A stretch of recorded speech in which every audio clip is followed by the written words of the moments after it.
Nag-resign bilang Special Advisor ng Independent Commission for Infrastructure si Baguio City Mayor Benjamin Magalong.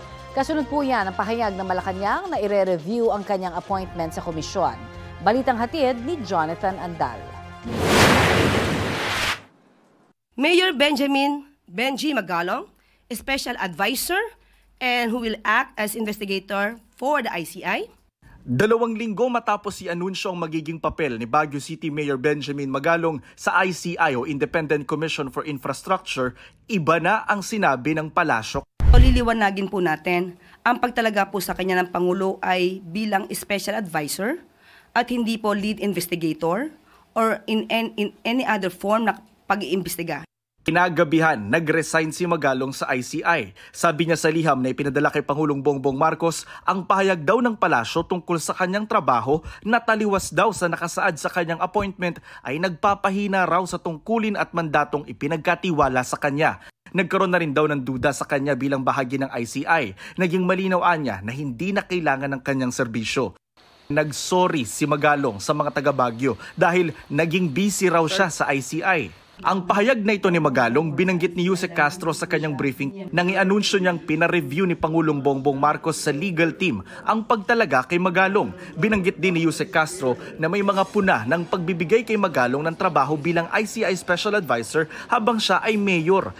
Sabi ng isang labor group, labag sa konstitusyon ang 2 trabahong binigay kay Magalong. Nakasaad daw kasi sa Section 7 Article 9B na ipinagbabawal ang mga nahalal na opisyal na ma-appoint sa kahit anong opisina ng gobyerno habang sila'y nasa termino pa, maliban na lang kung payagan ng batas o required sa hinihinging trabaho ng kanilang posisyon.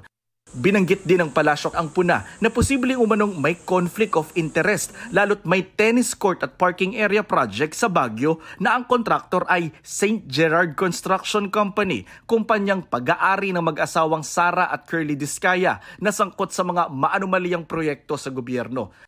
Dati nang sinabi ni Magalong na ang proyekto maayos na isagawa at alinsunod sa batas.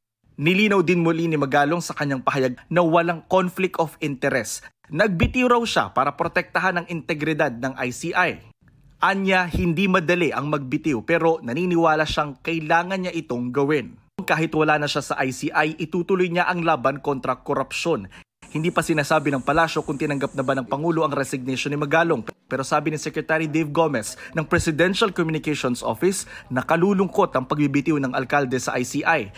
Gate ni Gomez, mas mataas sa kahit na sino ang hinihingi ng taong bayan mula sa ICI. Iginagalang daw ng palasyo ang independence ng komisyon at dapat daw hayaan ito sa pagganap ng kanilang mandato. Jonathan Andal, nagbabalita para sa GMA Integrated News. Binigyang parangalang ilang natatanging atletang Pinay at ilang nagsusulong sa women's sports sa 2025 Women in Professional Sports Awards. Iginawad ng Games and Amusement Board ang Trailblazer Award para sa mga nagpakita ng husay sa sports na dati ay panlalaki lang.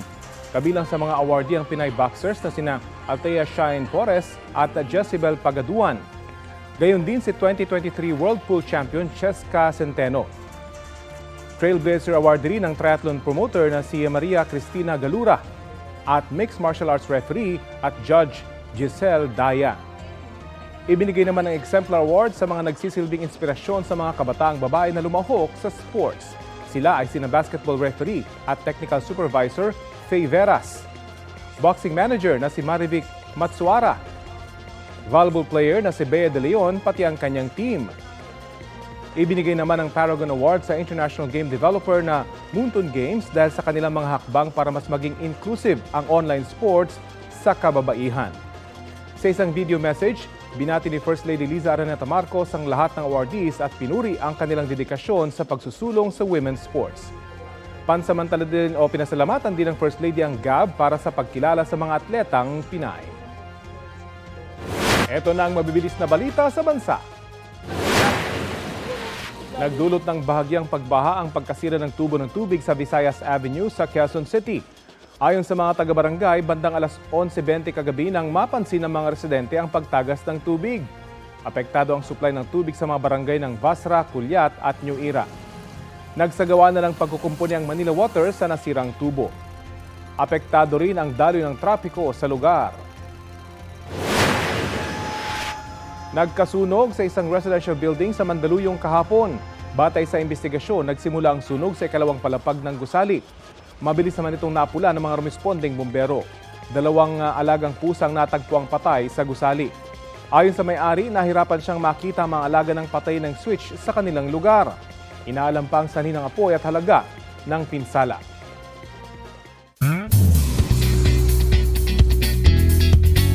May pa-sneak peek ng intense sampala ng GMA Afternoon Prime Series na Cruz vs. Cruz. Belma, kasalanan mo to eh! Sama mo yan! Kasalanan mo to! Hindi mo to yan! Hindi nakaligtas sa mainit na sampal ni Hazel ang mga pulis na yan sa isang eksena ng serye. Si Hazel kasi, played by Gladys Reyes, tila nagalit sa pagpigil sa kanya ng mga otoridad. Kita naman ang gulat sa mukha ng mga pulis na mukhang hindi in-expect ang lakas ng sampal ni Hazel. After the scene, nag-sorry si Gladys sa kanyang pananampal.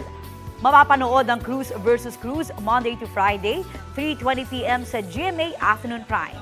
And speaking of intense, dapat ding abangan ang puksaan finale week ng Beauty Empire. Hello, my dearest husband. Did you miss me? Alam kong mahirap tanggapin na patay na si Belma. Pero hindi na... Velma is alive! Mamili ka siya. May plot twist! Muling magkikita ang mag-asawang Eddie at Velma Imperial, played by Sid Lucero and Rufa Gutierrez.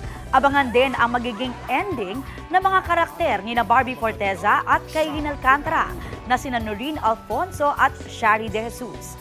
Sa gitna ng matitinding eksena, maghahatid ng kilig ang karakter ni pambansang Ginoo David Licauco na lalabas din this week.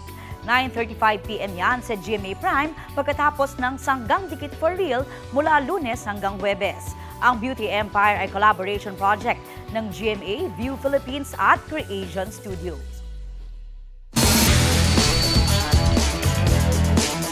Dalawang araw na lang magbubukas ng bagong season ng NCAA. Kaya naman patuloy ang pagpapakita ng suporta ng member schools sa kanilang mga atleta. Ang Sports Bites hatid ni Martin Javier.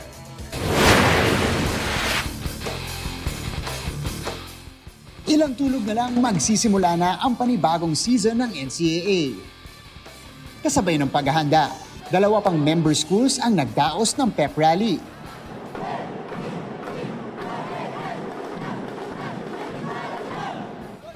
Festive ang pep rally ng Kolehiyo de San Juan de Letran. Big boost daw ang pep rally na ito para sa Knights na unang sasabak sa basketball tournament. Sobrang support nila sa amin at iba yung expectation nila sa amin ngayong season. And dadalhin namin yun at magiging inspiration namin sa paggamit ng aming pangarap. We expect them to still continue the Arriba spirit. Our teams are learning from these experiences, these successes. Yung 101 belongs to Letran. Sa gym naman ng University of Perpetual Help System Data sa Las Piñas. Dumalo sa pep rally ang teams mula sa iba't ibang sport. Excited silang salubungin ang Season 101, nakasabay rin ng pagdiriwang ng anniversary. There's a saying that everything you touch will turn into gold. So this year, as we celebrate our 50th anniversary, I believe our players are ready to go for the gold. Confident but not too confident. Ano lang, nasa level lang kami na game at a time. Tsaka sobrang excited kasi madaming pumasok from juniors. Martin Javier, nagbabalita para sa GMA Integrated News.